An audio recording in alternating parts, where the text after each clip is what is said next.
Amén. Si nos vamos un poco para atrás en el versículo 8 del capítulo 19 nos dice: entró Pablo en la sinagoga por 3 meses continuos, hablando denodadamente, discutiendo y persuadiéndoles acerca del reino de Dios.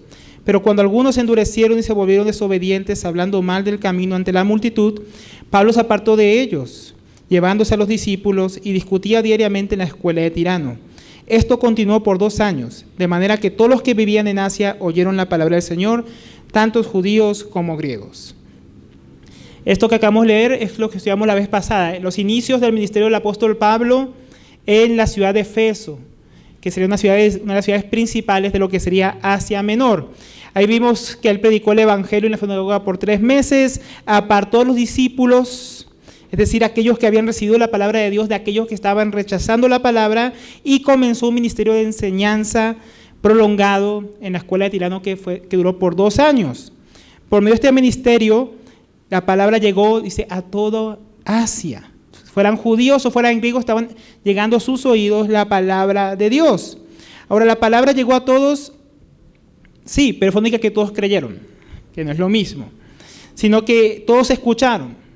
Fuera directamente por el apóstol Pablo, de repente viajando a Éfeso, o por los discípulos del apóstol Pablo, como Epafras, que fundó la iglesia en Colosas, y otras iglesias que también posiblemente fueron fundadas por medio de la influencia del ministerio del apóstol Pablo en Éfeso, como la iglesia en la Odisea, Esmirna, Hirápolis.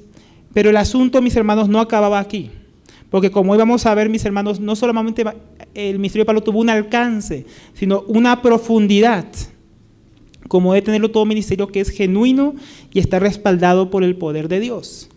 Pero para comenzar podríamos plantear unas preguntas, ya que decimos que es un ministerio que Dios estaba respaldando, un ministerio genuino.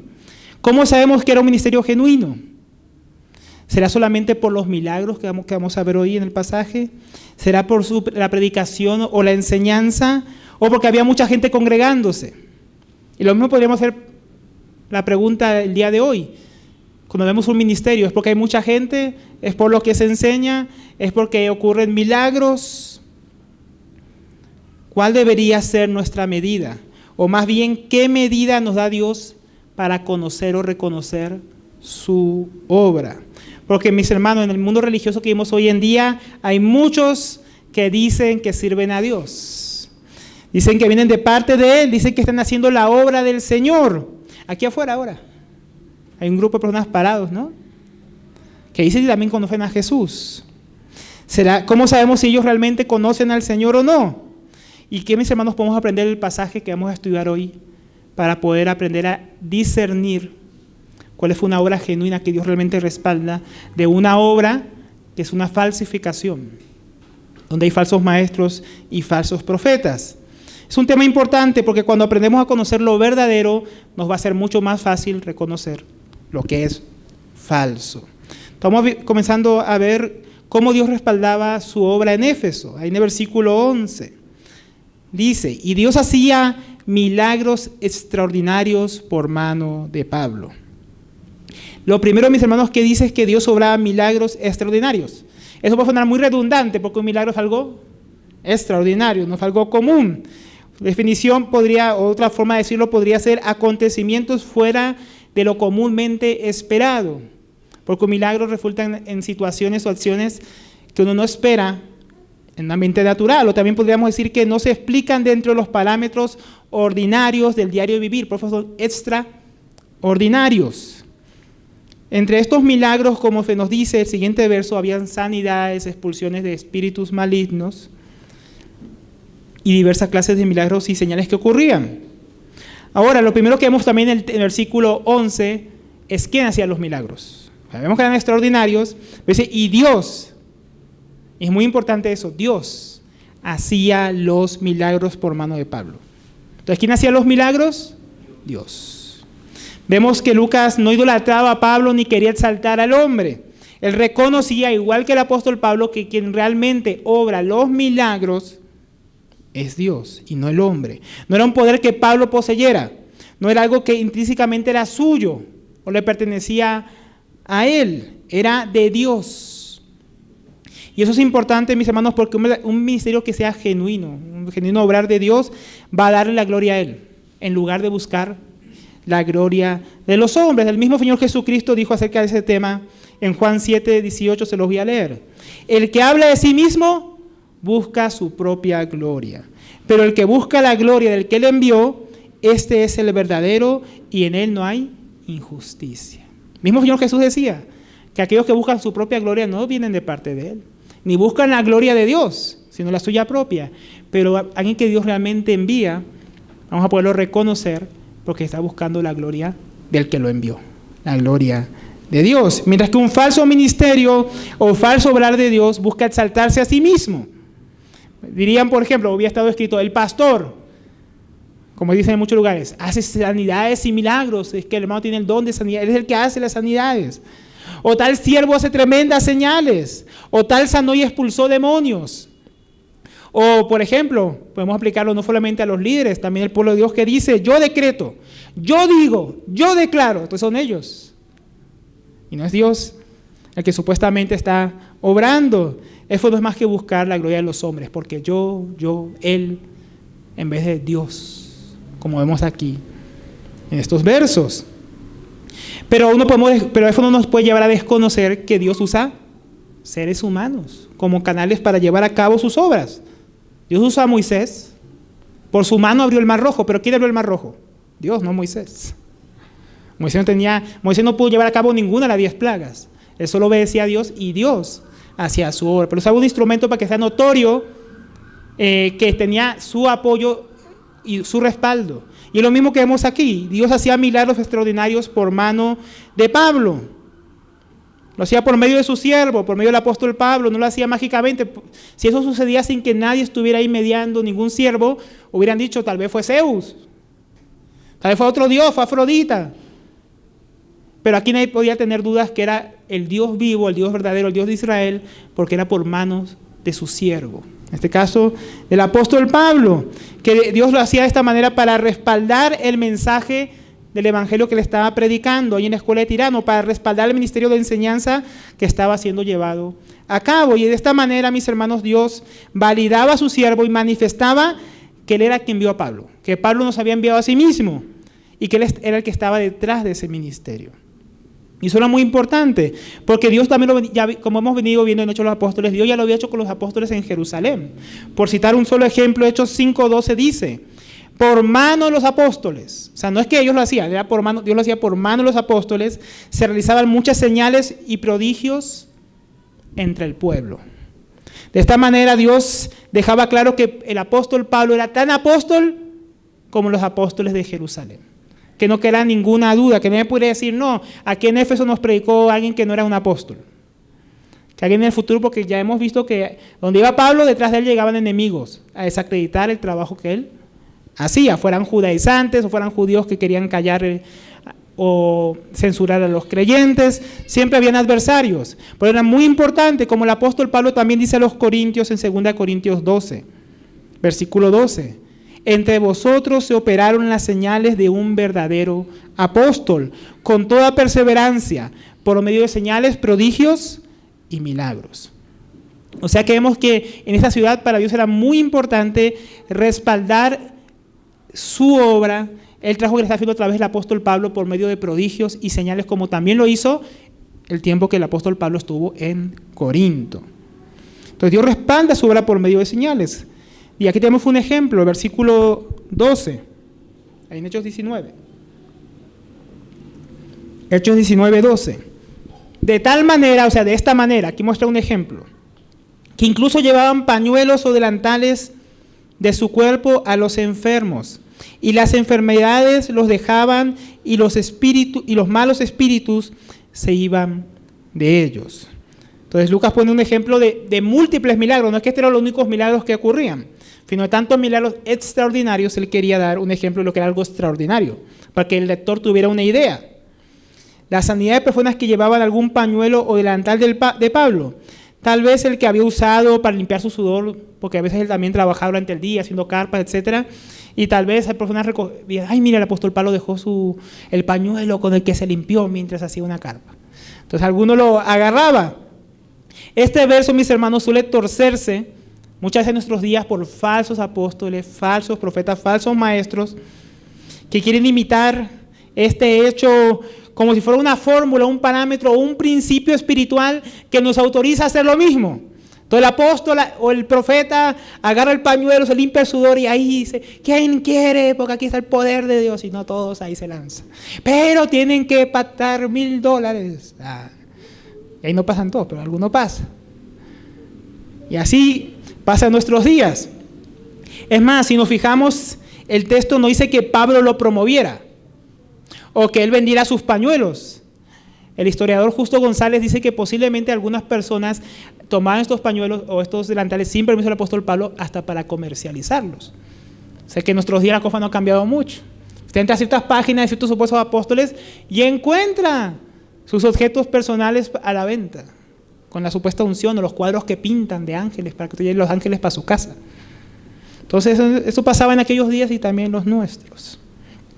Entonces, de tal manera que incluso llevaban pañuelos o delantales de su cuerpo a los enfermos y las enfermedades los dejaban y los malos espíritus se iban de ellos. Ahora hay que entender esto para que nosotros tengamos un entendimiento correcto y no caigamos en estas cosas que acabamos de mencionar. En Éfeso había un trasfondo ocultista. Si usted ve, vamos a ver más adelante en el verso 19, por ejemplo, que muchas personas ahí en Éfeso practicaban la magia. Por esto la población estaba acostumbrada a que de repente algunos hechiceros o agoreros le dieran ciertas prendas, como en nuestros días también pasa. Lleve esto y póngalo debajo de su cama, y entonces usted lo va a tener en sus manos, ¿no? Como ese tipo de sortilegios, de hechizos. Bueno, en aquellos días también las personas pensaban que esa cosa existía, entonces llévate esto del templo de Apolos o llévate esto del templo de Afrodita para que se enamoren de ti o para que te dé trabajo, y así. Como en nuestros días también con los santos, con los enteros. Así mismo, era en aquel tiempo muchas personas que creían este tipo de cosas por causa del trasfondo ocultista que había en la ciudad, especialmente en torno a la figura de Diana, porque estaba el templo de Diana. Entonces de repente había alguna cosa que compraban en el templo de Diana, como las pequeñas estatuillas de ella que vamos a ver en el próximo estudio que se vendían, y de repente le atribuían poderes mágicos o ciertas propiedades curativas o milagrosas. Entonces algunas personas en Éfeso pensaban que con el apóstol Pablo era lo mismo. Entonces tenían esta costumbre de tomar cosas de él para llevarlas a sus casas o a sus enfermos. Y si el apóstol Pablo no va, no importa, yo llevo un pañuelo con su sudor y eso será suficiente para que el enfermo se levante, para que mi familiar se sane. Así pensaban muchas de estas personas y así serían sanados. Esto, mis hermanos, el Señor no apoya tales prácticas. Sin embargo, el Señor obró extraordinariamente, por eso es extraordinario, obrando estos milagros para así validar la autoridad del apóstol, no por causa de la superstición de estas personas, sino a pesar de la superstición de estas personas. Y no es la primera vez que vemos algo así. ¿Ustedes se acuerdan en los evangelios, la mujer del flujo de sangre? ¿Qué dijo ella? Si tan solo tocar el borde de su manto, no seré sanada. ¿Y qué pasó? Ella tocó el borde del manto. ¿Y qué pasó? Fue sanada. Pero, ¿qué fue lo que sanó esta mujer? El borde del manto de Jesús tenía poder. Entonces, hoy en día, el sudario de Cristo, ¿no? Tienen los católicos ahí. Vamos a buscar, porque si yo toco, voy a ser sano, ¿no? Jesús mismo dijo, poder salió de mi sudario, no de mi manto. No, poder salió de mí. Él sabía que el poder había salido de él. Entonces el poder no había salido del manto de Jesús, sino que ella pensaba, si tan solo tocaré su manto. Y Dios, que honró la fe de ella, no el manto del Señor Jesús. Imagínense los soldados que se repartieron sus ropas. No, yo tengo un pedazo. Ven y serás sano. No, era por la fe. No fue el manto, no fue el pañuelo, no fue el sudor de Pablo, sino Dios que obraba para validar y respaldar a su mensajero, demostrando Dios que él era más poderoso y real que esos magos, hechiceros y agoreros que procuraban hacer lo mismo, con sus supuestos talismanes y ofertas mágicas. Dios mostraba que él sí tenía poder comparado con esos brujos y magos. Eso es lo que estaba haciendo Dios. Con esto Dios llamó la atención de las personas para que pusieran atención al mensaje que predicaba el apóstol Pablo y así escucharan el mensaje del evangelio y sus vidas fueran transformadas. Por ello nosotros, mis hermanos, debemos guardarnos de cualquier tipo de fetichismo, es decir, de creer o atribuir a objetos, poderes, bendiciones o capacidades milagrosas, como aquí enfrente nuestro, ¿no? La Iglesia Universal Reino de Dios, que venga que la rosa mística, que el vaso de agua que no sé qué. Y así sucesivamente ellos vienen con diferentes cosas que puedes llevarte a tu hogar para ser sano, para ser bendecido, para hacer ciertas cosas. Eso se llama fetichismo, atribuir a ciertas cosas poderes mágicos, como el agua bendita, como el aceite ungido, la unción, para hacer cosas mágicas o para ungir sillas, para ungir esto, para ungir lo otro, para que Dios obre milagros.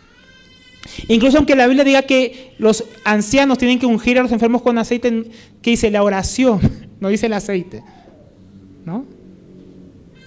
Los pecados serán perdonados y será sanado, será salva. No por el aceite, la oración, porque Dios responde la oración y Dios sana, Dios salva a la persona, no el aceite. Entonces no caigamos en fetichismo, porque solo, mis hermanos, tiene y pertenece el poder a Dios, el que obra por medio de sus hijos para hacer señales y milagros extraordinarios y que opera también por su palabra. Ahora, los falsos maestros, mis hermanos, también aparecen en estos versículos, queriendo hacer lo mismo. Pero vamos a ver que Dios no valida este tipo de ministerios falsos. Versículo 13.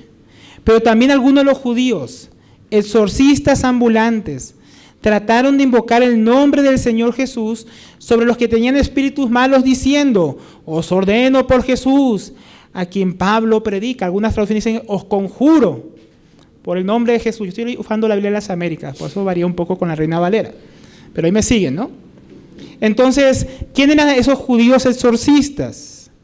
En esas épocas, mis hermanos, era común grupos de exorcistas judíos ambulantes, que solían tener mucho más éxito que los exorcistas paganos en el arte del exorcismo. Y en el siglo I esto era muy común. Incluso tenemos un testimonio del historiador judío Flavio Josefo, que relata en uno de sus escritos un exorcismo llevado a cabo en presencia del general, que más tarde sería emperador, Vespasiano. Muchas veces estos exorcistas usaban ciertas fórmulas de palabras o conjuros que rayaban en lo que llamaríamos magia para llevar a cabo sus prácticas de exorcismo, pero con el tiempo, como perdían poderes, sus supuestos encantos o exorcismos, iban buscando nuevos tipos de conjuros o de fórmulas de palabras para seguir realizando sus exorcismos. Viendo todo esto, viendo lo que Dios hacía por medio del ministerio del apóstol Pablo, cómo personas eran sanadas en el nombre del Señor Jesús, cómo personas eran liberadas de espíritus malignos, ellos quisieron imitar y hacer lo mismo, como falsificar la obra y el ministerio del apóstol Pablo. Por eso decían: os ordeno o os conjuro por Jesús, a quien Pablo predica. Y si nos damos cuenta, mis hermanos, en nuestros días, parece que somos como que muchos son imitadores de los hijos de Sebas. Falsos maestros y falsos profetas procuran imitar y falsificar la obra genuina de Dios también, con nefastos resultados como el que vamos a ver ahora: milagros engañosos, falsas sanidades, shows en vez de reales expulsiones de demonios, puro show, ahí se rebota, y ¿cómo es tu nombre? Y ahí responde el demonio y todo. Puras intentos de imitar el misterio del Señor Jesús y de los verdaderos siervos de Dios. Entonces, aquí como que Lucas nos está introduciendo y luego llega el ejemplo puntual: los hijos de un tal Escevas. Y 7 hijos de un tal Escevas. Entonces, la primera pregunta que surge es: ¿quién era Escevas? No sabemos muy bien quién era este hombre, ya que carece de muchos datos históricos aparte de lo que nos da el apóstol Pablo, que era uno de los principales sacerdotes de los judíos y que tenía 7 hijos. Eso es lo único que se nos cuenta de este hombre. Y entonces se nos cuenta el intento fallido de exorcismo, versículo 15, de estos 7 hijos de Sebas. Pero el espíritu malo respondió, ¿no?, a este conjuro en el nombre de Jesús y ese que predica Pablo. Entonces el espíritu malo respondió y les dijo: a Jesús conozco y sé quién es Pablo, pero vosotros quiénes sois, ¿no? Aquí se nos muestra claramente que ellos tenían Dios respaldaba el nombre de su Hijo Jesucristo. Dios respaldaba el ministerio del apóstol Pablo porque era su siervo. Pero ¿y a ustedes quién los respalda? Ustedes no están con Jesús, ni son parte de los siervos de Dios como el apóstol Pablo. Fue lo que le está diciendo este espíritu maligno. Entonces hasta los demonios se dan cuenta cuál ministerio Dios respalda y cuál no. Hasta el mundo espiritual. Versículo 16. Y el hombre en quien estaba el espíritu malo se lanzó sobre ellos y los dominó y pudo más que ellos, de manera que huyeron de aquella casa desnudos y heridos. Entonces los hijos de Seba pretendieron que con solo decir Jesús o invocar el nombre del Señor Jesús, cual amuleto o frase mágica, y nombrar a Pablo, el demonio se sometería a ellos y sería fácilmente expulsado, como vieron que ocurría cuando el apóstol Pablo invocaba el nombre del Señor. Sin embargo, el demonio fue quien terminó expulsándolos a ellos de las casas desnudos y despavoridos. Este es un claro ejemplo de un falso ministerio que no es respaldado por Dios. O sea, ni los demonios lo reconocen, ni qué más. ¿Qué más podemos aprender de esto? Que no tenemos que ser ingenuos. Que no cualquiera que nombre el nombre del Señor Jesús, como decíamos el caso aquí afuera, porque los nombres del Señor Jesús son verdaderos creyentes. O no todo aquel que pretende invocar el nombre del Señor y que realiza algún milagro o intenta realizar un milagro es realmente un siervo de Dios, solo porque lo haga supuestamente en el nombre del Señor Jesús. Y el Señor Jesús ya había advertido acerca de eso. ¿Se acuerdan cuando estudiamos el Sermón del Monte? Mateo 7:21. No todo el que dice Señor, Señor, o podríamos agregar, no todo el que dice en el nombre del Señor Jesús entrará en el reino de los cielos, sino el que hace la voluntad de mi Padre que está en los cielos. Los verdaderos hijos y siervos de Dios, mis hermanos, hacen la voluntad de Dios.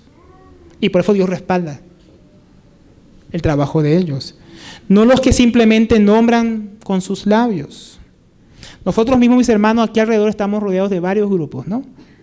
Que dicen que hacen la obra o su ministerio en el nombre del Señor Jesús. Los de Pare de Sufrir, tenemos los unitarios, tenemos los que profetizan ahí al oído, por este lado.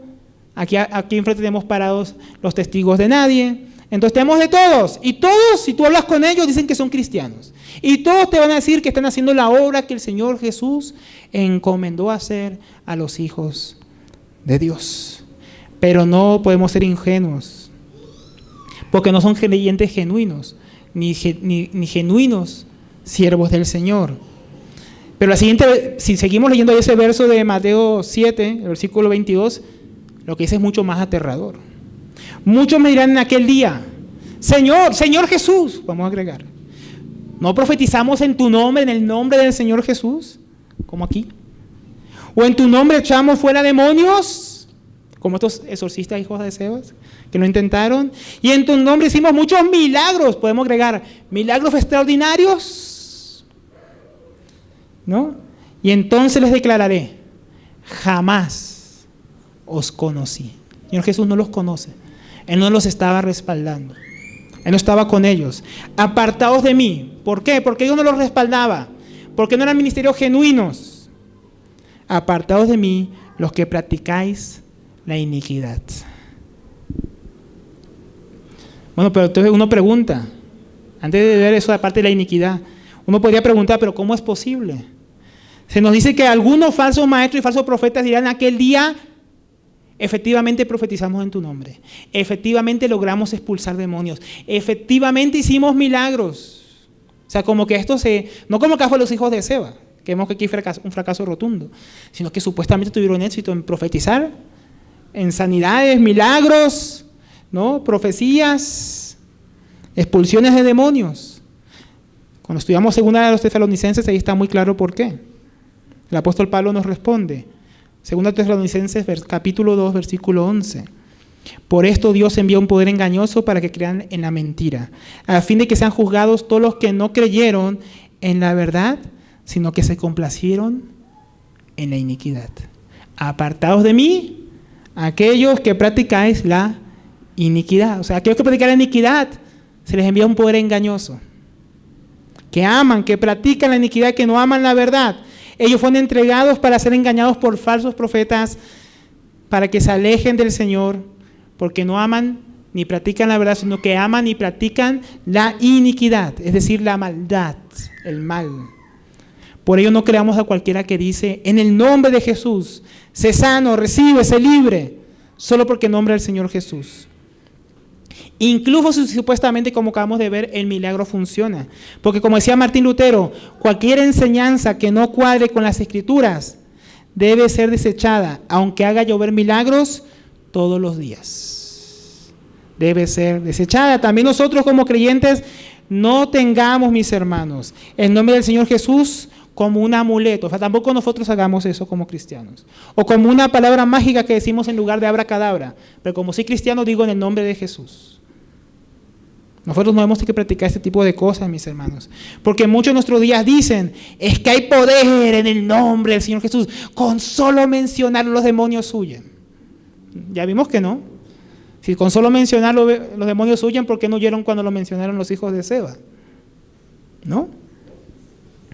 Con solo nombrar el nombre del Hijo de Dios. O como otros dicen, la sangre de Cristo, ¿no? ¿Cuál conjuro mágico? Que cubro con la sangre de Cristo. O te cubro, o cubro a mi familia, cubro el banco, cubro las llaves del carro. O mejor cubro el carro. ¿Cuál seguro? Para que no me se estrelle o para cruzar el semáforo en rojo. La sangre de Cristo tiene poder y cruzo el semáforo en rojo. ¿Te has visto eso? Yo he visto, ¿no? Como si fuera un poder mágico que tiene el cristiano para lograr protección. Hermano, hacer eso es hacer lo mismo que hacen los brujos y los hechiceros. Hacerlo de esa manera, ¿no? El hermano Simón Kistemaker nos da una visión más equilibrada de lo que tiene que ver con el nombre de Jesús y el obrar de Dios.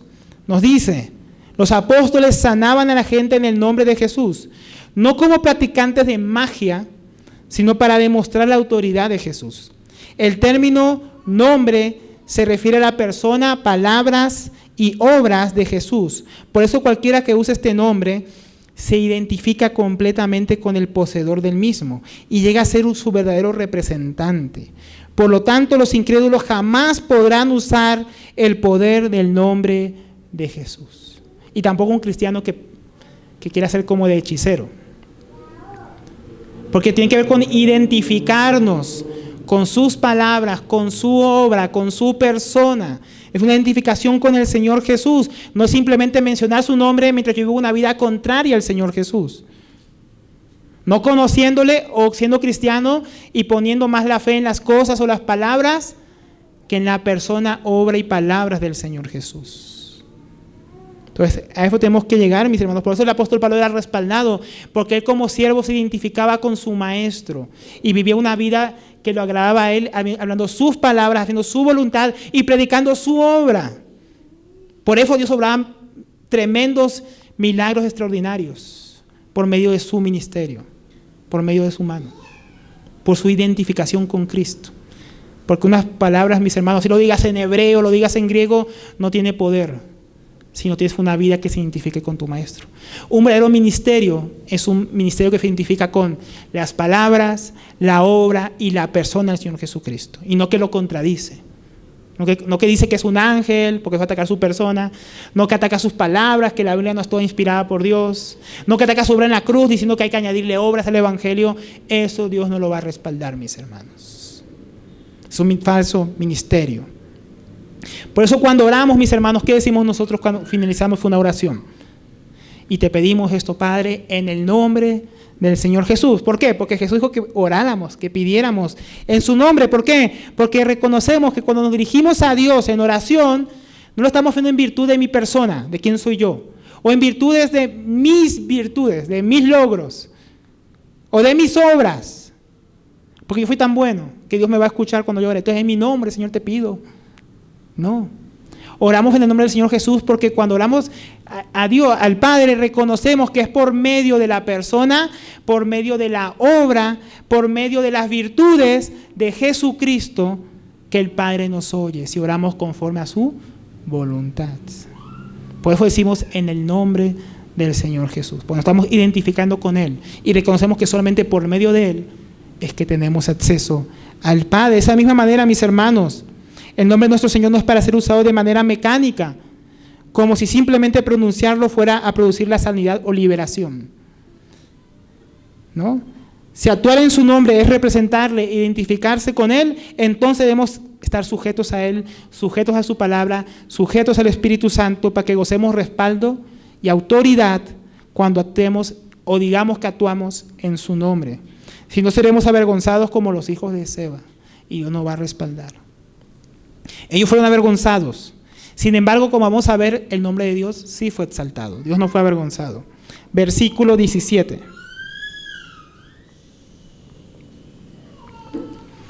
Y supieron esto todos los habitantes de Éfeso. O sea, todo el mundo en Éfeso se enteró lo que pasó. Tanto judíos como griegos. Y el temor se apoderó de todos ellos. Y el nombre del Señor Jesús era exaltado.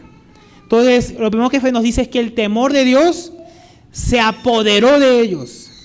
Se dieron cuenta, mis hermanos, las personas, que no era cualquier cosa la obra de Dios, que no era solamente decir en el nombre de Jesús. Ellos dijeron, con las cosas de Dios no se puede jugar, no se puede hacer de cualquier manera, que no podían tomar su nombre en vano ni usarlo como amuleto o palabra mágica. Temor de Dios, la reverencia, el respeto por Dios, por la persona de su Hijo, por su nombre, cayó sobre todas las personas que estaban escuchando. Y el nombre del Señor Jesús era exaltado. Todo el temor de Dios, mis hermanos, nos lleva a respetar al Señor y exaltar el nombre del Señor Jesús, su persona, su enseñanza, su obra. Muchas veces con nosotros vemos, por ejemplo, que falsos ministerios o verdaderos ministerios atentan contra el Señor y Dios los disciplina, como el caso de los hijos de Seba. A veces nuestra reacción, y lo digo primeramente por mí, es burlarnos. Y decir, es que ven, eso es porque son falsos profetas, eso es porque hicieron esto mal. Y sí, es cierto. Pero nosotros, en vez de burlarnos o pensar cualquier cosa, decir cualquier cosa, primeramente deberíamos tener la misma actitud que tuvo estas personas. Temer. Reverenciar a Dios. Decir, Dios juzga a su pueblo y también a los incrédulos que quieren tomar su nombre en vano. Yo no debería hacer eso. Se ha exaltado el nombre del Señor, deberíamos decir. En vez de caer en una actitud vergonzosa. Deberíamos temer al Señor, reverenciarle, exaltar su nombre. Y aquí llegamos tal vez al punto principal en cuanto a la carga que tengo en estos pasajes. En el versículo 18. También muchos de los que habían creído continuaban viniendo, confesando y declarando las cosas que practicaban. Y muchos de los que practicaban la magia, juntando sus libros, los quemaban a la vista de todos. Calcularon su precio y hallaron que llegaba a 50,000 piezas de plata. Podríamos pensar que hasta ahora la mayor señal de que Dios respaldaba el ministerio de Pablo y su obra en Éfeso eran los milagros extraordinarios, ¿no? Como las sanidades, expulsiones de demonios. Pero hay un milagro, mis hermanos, y evidencia más duradera, más prolongada en el tiempo que una sanidad y una liberación. Y es la que se nos está hablando aquí, una verdadera obra de Dios que termina transformando las personas. Vidas transformadas son verdadera evidencia del respaldo y el poder de Dios en un ministerio. Si esto no acontece en un ministerio que dice ser cristiano, es decir, de Cristo, entonces deberíamos dudar.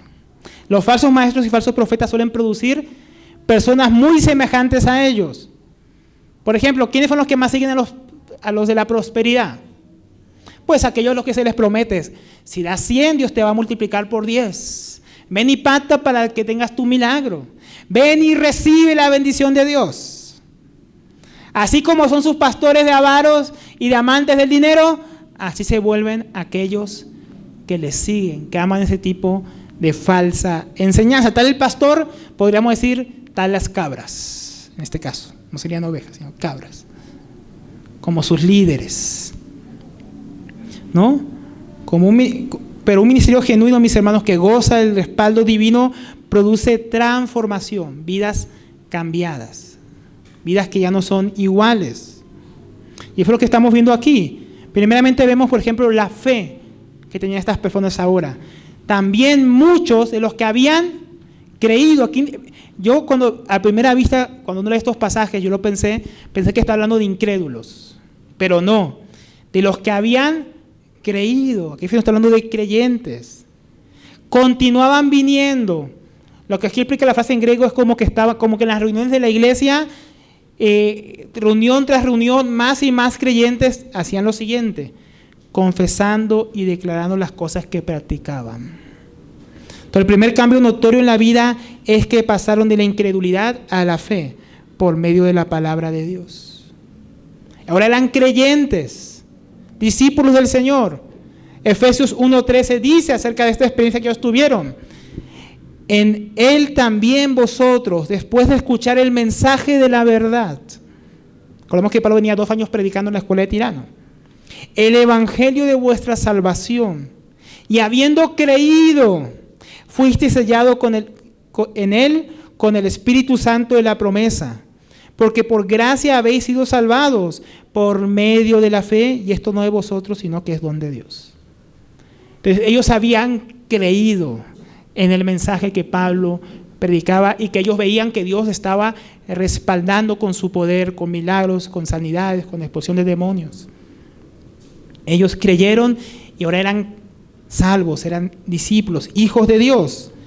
¿Qué más vemos? Arrepentimiento. Y también muchos de los que habían creído, ya eran cristianos, pero aún faltaba más arrepentimiento en sus vidas, continuaban viniendo, confesando y declarando las cosas que practicaban, como traducen otras traducciones, las malas obras que practicaban, y con la connotación del contexto, obras supersticiosas, de esoterismo, creyentes, que todavía practicaban ciertas cosas relacionadas con la magia. Venían confesando que estaban pecando. Entonces las personas venían confesando, es decir, reconociendo y declarando, es decir, contando abiertamente en público los pecados que ellos estaban practicando, arrepintiéndose públicamente. Ellos tienen diversos pecados, como los que nos cuenta en Efesios 2, versículo 1. Él os dio vida a vosotros, que estabais muertos en delitos y pecados, en los cuales anduvisteis en algún tiempo, según la corriente de este mundo, conforme al principio de la potestad del aire, el espíritu que ahora obra en los hijos de desobediencia. Entonces había desobediencia, había que ellos seguían la corriente de este mundo. ¿Qué más? Versículo 3. Entre los cuales también nosotros, incluyendo los efesios, en otro tiempo vivíamos en pasiones de nuestra carne. Entonces vivían según la carne antes, satisfaciendo los deseos de la carne y la mente, y éramos por naturaleza hijos de ira, lo mismo que los demás. Entonces también en Éfeso habían tenido un pasado oscuro, lleno de pecado, igual que nosotros. Y ahora venían confesando su pasado. Yo hacía esto, yo practicaba el ocultismo, yo leía el tarot, yo adoraba a la diosa Diana, yo confiaba en los pañuelos del apóstol Pablo. Un día me llevé un pañuelo de él, lo puse, hice esa nota, y yo puse mi confesión en el pañuelo en vez de ponerla en Dios. Estaban confesando todos estos pecados. Por eso, como dice también ahí a continuación el versículo 4 que leía en la epístola a los Efesios: pero Dios, que es rico en misericordia, por causa del gran amor que aunque os amó, aun cuando estabas muertos en vuestros delitos, nos dio vida juntamente con Cristo. Por gracia habéis sido salvados, y con Él nos resucitó y nos sentó en lugares celestiales en Cristo Jesús. Todavía una transformación en la vida de estas personas. Antes andaban en las tinieblas, ahora por el gran amor con que Dios nos ha amado, por su gran misericordia, por la fe en el Evangelio, ahora estaban sentados, ya no en los lugares de magia y rituales, estaban sentados en lugares celestiales. No está Cristo Jesús. Entonces, esta fe y arrepentimiento daban testimonio de un cambio interior. Que el hombre orgulloso y autosuficiente ponga su fe, mis hermanos, en el Señor y reconozca su pecado, es un milagro más grande que las sanidades y que la expulsión de demonios. Porque cuando Jesús sanó 10 leprosos, solo uno volvió. Él dijo: tu fe te ha salvado. Los otros 9 fueron sanos. Un milagro temporal, ellos iban a morir sin Dios. Pero este hombre fue sanado y fue salvado. Mucho más importante la transformación de una vida y mayor evidencia que cualquier milagro que podamos ver. Es un hombre que nace de nuevo. La mayor evidencia de una obra de Dios genuina y respaldada por su poder es que realmente hemos pasado de muerte a vida, que nuestra vida ha cambiado. Como también Pablo habla de esto en 1 Corintios 6:9. ¿Y no sabéis que los injustos no heredarán el reino de Dios? No se dejen engañar. Ni inmorales, ni idólatras, ni adúlteros, ni afeminados, ni los homosexuales, ni idólatras, ni avaros, ni borrachos, ni los difamadores, ni estafadores heredarán el reino de Dios. y estos erais algunos de vosotros. Pero fuisteis lavados, pero fuisteis santificados, pero fuisteis justificados en el nombre del Señor Jesucristo, en el nombre. ¿Qué es en el nombre? En su persona, en su obra, en sus palabras y en el Espíritu de nuestro Dios.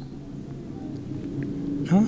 Asimismo las personas en Éfeso, asimismo nosotros, ¿no? Cuando hemos venido al Señor hemos tenido que venir a confesar nuestros pecados. Tal vez algunos lo hicimos público, tal vez algunos lo hicimos en privado con el Señor, y tal vez un día cuando contamos nuestro testimonio podemos confesar, como cuando salimos a evangelizar: yo vivía en estos pecados, pero Dios me transformó.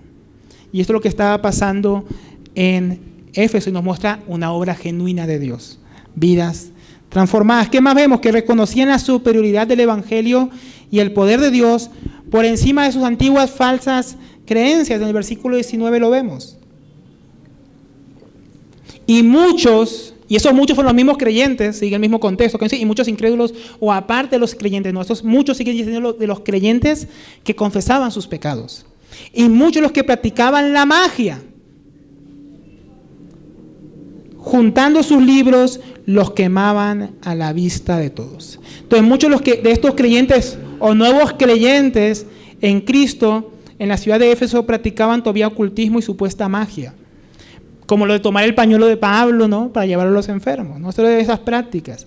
Pero viendo el poder de Dios en el nombre del Señor Jesús y su palabra como superiores y verdaderos, hicieron un acto público de quemar sus antiguos libros de magia y dejar atrás su superstición. Dijeron: no, Dios es mayor que lo que yo he creído, que mi superstición, que mi confianza en esto, en lo otro. Y mostraron su confianza públicamente diciendo: ya no necesito estos libros de magia, ahora los puedo quemar, ahora puedo deshacerme de esta superstición. ¿Por qué? Porque veo que Dios es realmente poderoso y que no necesito esas cosas. Entonces ellos rompieron así con sus antiguas prácticas esotéricas y pecaminosas, dando gloria a Dios. Como dice el hermano también Seymour Kistemaker acerca de este pasaje: después de oír del episodio relacionado con los hijos de Esceva, estos creyentes se dieron cuenta de que tal práctica era desviada e inconsistente con la fe cristiana. Se dieron cuenta que su conducta estaba reñida con el estilo de vida cristiano y que tenían que terminar con sus malas acciones. Y la palabra de Dios convenció a los creyentes de Éfeso de sus pecados, y como resultado se arrepintieron y dejaron su mala conducta. Y podemos agregar, como dice el pasaje, y quemaron aquellas cosas que representaban sus antiguas falsas creencias. Por eso vemos que ellos no se quedaron toda la vida con la práctica de pañuelos y delantales de Pablo, ¿no? Ellos reconocieron que esto que habían hecho estaba mal. Dejaron de confiar en este tipo de supersticiones, pues entendieron que no era Pablo ni simplemente mencionar el nombre de Jesús, por lo que pasó con los hijos de Esceva. Se dieron cuenta que era el Dios vivo, el Dios real, en el que respaldaba a su Hijo Jesucristo, su obra, sus palabras, su persona, que obraba a través del apóstol Pablo, y a quien realmente tenían que temer. Y calcularon su precio de estos libros y hallaron que llegaba a 50,000 piezas de plata. Entonces el arrepentimiento, el cambio de vida, la fe que ahora tenían en el Dios verdadero los llevó a quemar posesiones que tenían bastante valor para ellos, incluso financieramente hablando. Por esos libros yo podía haber dicho: no, yo lo vendo. Una vez allá en el Amazonas, en la base misionera que yo estaba, encontramos un libro de un cristiano de amarres, de atar, de desatar, y uno leía eso y leía los libros de brujería y decían lo mismo: amarro, conjuro, y era un libro de cristiano. Y los hermanos quisieron quemarlo, no sea que otra persona lo encuentre, si lo tiran a la basura. Entonces yo decía: ni para la basura sirve, ni para otra persona, ni para venderlo, porque eran libros valiosos. Estos libros hermano, en aquella época un libro no era cosa fácil de conseguir, no había imprenta, tocaba hacerlo a mano. Eran mucho más caros que ahora, ¿no? Entonces ellos no dijeron: bueno, esto vale tanto, mejor lo vendo y lo doy al Señor. No, dijeron: esto hay que quemarlo, porque una verdadera fe, un verdadero arrepentimiento trae cambios verdaderos y profundos a la vida del creyente, en su entendimiento del mundo, su perspectiva de la vida, sus ambiciones, sus prioridades cambian si hay una obra de Dios ocurriendo en su corazón. Como el apóstol Pablo dice en Filipenses 3:7: pero todo lo que era para mí ganancia lo he estimado como pérdida por amor de Cristo. Y aún más, yo estimo como pérdida todas las cosas en vista del incomparable valor de conocer a Cristo Jesús, mi Señor, porque lo he perdido todo y lo considero como basura a fin de ganar a Cristo. Entonces, para los creyentes en la iglesia de Éfeso, sus libros no eran tan valiosos, o eran tan valiosos más bien como la leña, para ser quemados en comparación con el conocimiento verdadero que tenían ahora del Hijo de Dios. Era basura, era leña que debía ser quemada en comparación con Cristo, quien ahora conocían. Pero ¿y nosotros, mis hermanos? ¿Qué pecados aún no hemos dejado? ¿Qué obras, posesiones, maldades abrazamos aún con fuerza que nos negamos a despojarnos de ellas para abrazar a Cristo como nuestro mayor tesoro? ¿Qué cosas, mis hermanos? ¿Qué personas idolatramos? ¿Qué cosas? ¿Qué situaciones? Puede ser el trabajo, puede ser el estudio, puede ser una persona de mi familia, puede ser un mal hábito, un pecado que aún no estoy dispuesto, mis hermanos, a dejar. ¿Cuánto más esperaremos para tomar esas cosas y lanzarlas sobre el altar de la consagración, de la santificación, del supremo amor a Dios, para que sean quemadas y consumidas completamente? ¿Cuánto más vamos a esperar? Pero el asunto no acaba ahí, todavía nos quedan 2 versículos, mis hermanos, 3 versículos. Vemos que esta obra genuina de Dios lleva a la persona a ver el verdadero valor de Cristo, a exaltar a Cristo sobre todas las cosas. Y nos dice el versículo 20, así crecía poderosamente y prevalecía la palabra del Señor. Realmente los milagros, señales, sanidades, expulsiones de demonios eran para respaldar la autoridad y enseñanza del apóstol Pablo de la palabra de Dios, que prevalecía y crecía poderosamente. Eso es lo que vemos. De eso se trataba todo esto que estábamos viendo, por qué la palabra de Dios estaba avanzando tan poderosamente en Éfeso. Así con que comienza esta oración, podríamos traducirlo como de esta manera, crecía poderosamente y prevalecía la palabra del Señor. Es un precioso resumen que nos deja Lucas, así. Es como todo esto que le acabo de contar, así, de esta manera. Dios hacía milagros por la mano del apóstol Pablo para respaldar el ministerio y la palabra de Dios prevalecía. Prevalecía sobre la idolatría a Diana en Éfeso. Prevalecía sobre la hechicería. Por eso quemaban sus libros de magia. Prevalecía sobre la superstición, aún de los creyentes. Prevaleció sobre los falsos ministerios que pretendían imitar y controlar el poder de Dios, como los hijos de Seba. La palabra de Dios siempre prevalece sobre lo falso. Y un ministerio verdadero, genuino, que goza del respaldo y el poder de Dios, mis hermanos, que permanece fiel, como fue el ministerio del apóstol Pablo, la palabra de Dios va a crecer, va a correr, va a prevalecer sobre las demás cosas. De la misma manera, cuando usted ve un falso ministerio, un falso ministro, un falso mover de Dios, usted va a ver, mis hermanos, que lo que prevalecen es por encima de la palabra son las emociones, la carne, el orgullo, el ego, los deseos mundanos, el pecado, las prácticas antibíblicas. Cuando ve usted un ministerio así, que la palabra de Dios no prevalece, está viendo que es un falso ministerio, que no goza el respaldo de Dios. Un ministerio genuino, en él va a prevalecer la palabra. En estos falsos ministerios, ¿qué prevalece? Yo siento, a mí me parece, el pastor dice. Esto prevalece más en muchos ministerios, o entre comillas, ministerios de nuestros días, que la palabra de Dios. Entre nosotros no debe ser así. Ya llegamos al versículo 21. Y ahí también vemos que hay un ministerio que es guiado por Dios. Pasadas estas cosas, todo esto que acabamos de ver, así prevaleció la palabra de Dios poderosamente. Pero pasó estas cosas. Y Pablo decidió en el Espíritu, subraya en el Espíritu ahí, mi hermano, ir a Jerusalén después de recorrer Macedonia y Acaya, diciendo, después que haya estado allí, debo visitar también Roma. Y habiendo enviado a Macedonia a sus ayudantes Timoteo y Erasto, él se quedó en Asia por algún tiempo.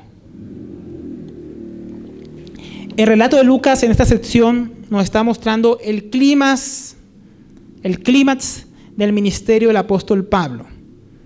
Milagros extraordinarios, enseñanza que prevalecía sobre las mentiras, vidas transformadas, la palabra de Dios avanzando sobre todo, impactando a los incrédulos.